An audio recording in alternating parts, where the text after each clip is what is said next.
अस्सलाम वालेकुम स्टूडेंट्स, कैसे हैं आप सब। यकीनन अपने घरों में महफूज होंगे, सेफ होंगे। पिछले लेक्चर में जो आपको नर्दबान उर्दू के सफ़हात दिए थे, यकीनन आपने वो काम कर लिया होगा। तो बेटा अगर आप साथ साथ लेक्चर को देखते हुए अपने काम कर लेंगे तो फिर आपका ना तो काम पेंडिंग होगा और ना ही आप बर्डनाइज होंगे। डेली वर्क बिल्कुल ऐसे ही सोच के करें कि जैसे आप स्कूल आ रहे हैं और अपना काम रोज़ का रोज़ के रोज़ करते जाइए। आज हम करेंगे नर्दबान उर्दू के सफ़ा नंबर 19, 32 और 33। सबसे पहले देखते हैं सफ़ा नंबर 19 पर हमारे सामने है अरबी कायदे से वाहिद के जमा बनाना। ठीक है, एक सिंपल जमा होती है, जैसे फौज है तो आपने फौजें लिख दिया, लेकिन जब उसकी एक अरबी कायदे के हिसाब से होती है तो वो हो जाती है अफवाज। यहाँ पर कुछ अल्फाज ऐसे हैं जिनकी जमा दी है, कुछ की वाहिद दिए गए हैं। ठीक है, तो आपने उनको वाहिद की जमा और जमा के वाहिद लिखने हैं। जैसे अफवाज है तो फौज, अनवा, नौ, नून वाव और ऐन सिर्फ रह जाएगा, दोनों अलिफ हट जाएंगे। 9 किस्म को कहते हैं अनवा, यानी किस्में, कई अक़साम। किताब है तो उसकी जमा कुतुब, तस्वीर तसावीर। अमराज है तो मर्ज हो जाएगा, हुक्मा है तो हकीम हो जाएगा। फिर वाहिद में मौत है तो अमवात, मसला है तो मसाइल। सतूर है तो सतर, मनाजिर है तो मंजर, मंजिल है तो मनाजिल, वाक़या है तो वाक़यात, मानी है तो मायनी, आलाम है तो अलम। आलाम अलम से निकला है, गम जिसके मायने होते हैं, उस अलम में अलिफ पे मद नहीं होता। खादिम है तो खुद्दाम, शहीद है तो शुहदा।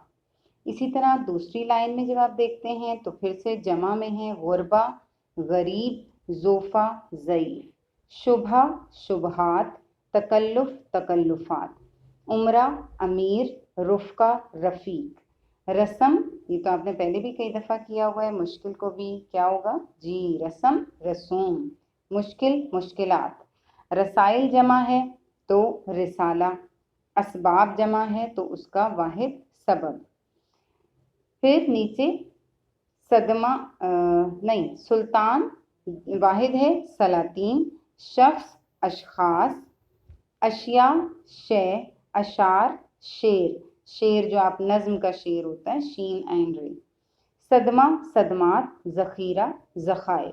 ये आपने पेंसिल से हल करना है। लास्ट टाइम भी कुछ बच्चे पूछ रहे थे कि नज़वान उर्दू को हमने किस तरह करना है, तो बेटा पेंसिल से करें। किताब है, गलती भी हो जाए तो आप उसको इरेज करके दुरुस्त कर सकते हैं।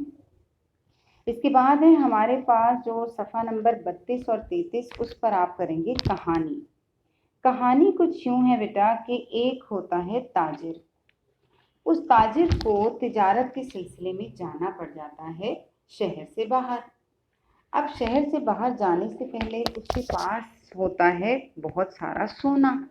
वो कहता है ये सोना मैं अपने साथ कैसे लेकर जाऊं। वो अपने एक दुकानदार दोस्त से कहता है कि तुम ये सोना अपने पास महफूज कर लो, मैं जब आऊँगा तो तुमसे अपना सोना वापस ले लूँगा। बहुत अरसे बाद वो वापस आता है और अपने दोस्त से जब अपनी रखवाई हुई अमानत, वो सोना वापस तलब करता है, तो वो कहता है कि तुम्हारा सोना तो चूहे खा गए। असल में बात ये थी कि उसके दोस्त के दिल में सोना देखकर लालच आ गया था और उसने उससे झूठ बोल दिया कि तुम्हारा सोना चूहे खा गए, मैं तो खुद परेशान हूँ, मैं तुम्हें तुम्हारा सोना कहाँ से वापस करूँ। अब वो ताजिर जो था वो बहुत परेशान हुआ। उसने कहा क्या करूं मैं, किस तरह से इससे अपना अमानत जो है वो इससे वापस लूं।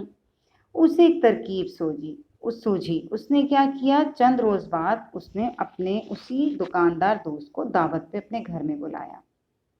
जब दावत का खाना सब खा चुके तो उसने चुपके से उसके बेटे को छुपा लिया कहीं।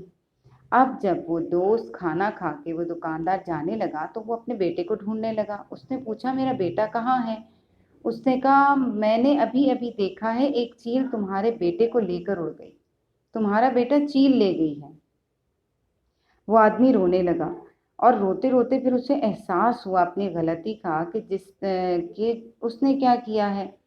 पहले तो वो परेशान था तो उसने उससे कहा कि ऐसा कैसे हो सकता है, चील मेरे बेटे को खा गई। तो उसने आगे से ताजिर ने जवाब दिया कि बिल्कुल ऐसे ही जैसे सोना चूहे खा सकते हैं।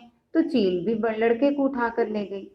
वो आदमी इतना शर्मिंदा हुआ, उसने अपनी गलती की माफ़ी मांगी और उससे कहा कि मुझे माफ़ कर दो, अपना सोना जब चाहे आकर ले जाओ, मुझसे बहुत बड़ी गलती हुई, मेरे दिल में लालच आ गया था। उस ताजिर ने उस दुकानदार को माफ़ किया, अपना सोना उससे लिया और उसके लड़के को बाहिफाजत उसे वापस पहुंचा दिया। यहाँ देखिए बेटा, नर्दवाने उर्दू में आपको इसी कहानी का एक खाका दिया गया है सफ़ा नंबर 32 पर, 32 पर। किसी शहर का एक सौदागर, तिजारती सफर दरपेश, 5 किलो सोना मौजूद, संदूक में रखकर एक दुकानदार दोस्त के हवाले करना, सफर पर रवाना होना, 6 माह बाद वापसी, अमानत वापस मांगना, दुकानदार का इनकार, सोना चूहे खा गए, सब्र करना, चंद रोज बाद दावत में बुलाना, दुकानदार के छोटे बेटे को छुपा लेना, चील ले गई, दुकानदार की हैरत, सौदागर का कहना कि अगर चूहे सोना खा सकते हैं तो चील भी बच्चे को उठा सकती हैं, दुकानदार की शर्मिंदगी, सोने की वापसी और लड़के की भी वापसी, नतीजा जैसी करनी वैसी भरनी। आपने बेटा इन्हीं इशारों की मदद से, जिस तरह मैंने कहानी बयान करी, आप इसी कहानी को अपने लफ्ज़ों में, ये सिर्फ इशारे होते हैं, इन इशारों से आपने सिर्फ एक कहानी अपने जहन में तरतीब देनी होती है और उसे लफ्ज़ों में लिखना होता है। उन्वान आप लिखेंगे, दोस्त की बददियानती लिख सकते हैं या जो भी आपके जहन में आए, और फिर उसके बाद आपने कहानी बयान करनी अपने लफ्ज़ों में और फिर नतीजा वैसे ही लिख देंगे, जैसी करनी वैसी भरनी। यानी इंसान जो करता है वैसा ही अब अल्लाह से वो पाता है। आखिर में घर का काम देख लेते हैं। नर्दवान उर्दू सफ़ा नंबर 19, जिस पे वाहिद जमा और जमा के वाहिद हैं अरबी कायदे के मुताबिक, और सफ़ा नंबर 32 और 33 आपने कहानी का हल करना है। अपना बहुत सा ख्याल रखिए। Thank you.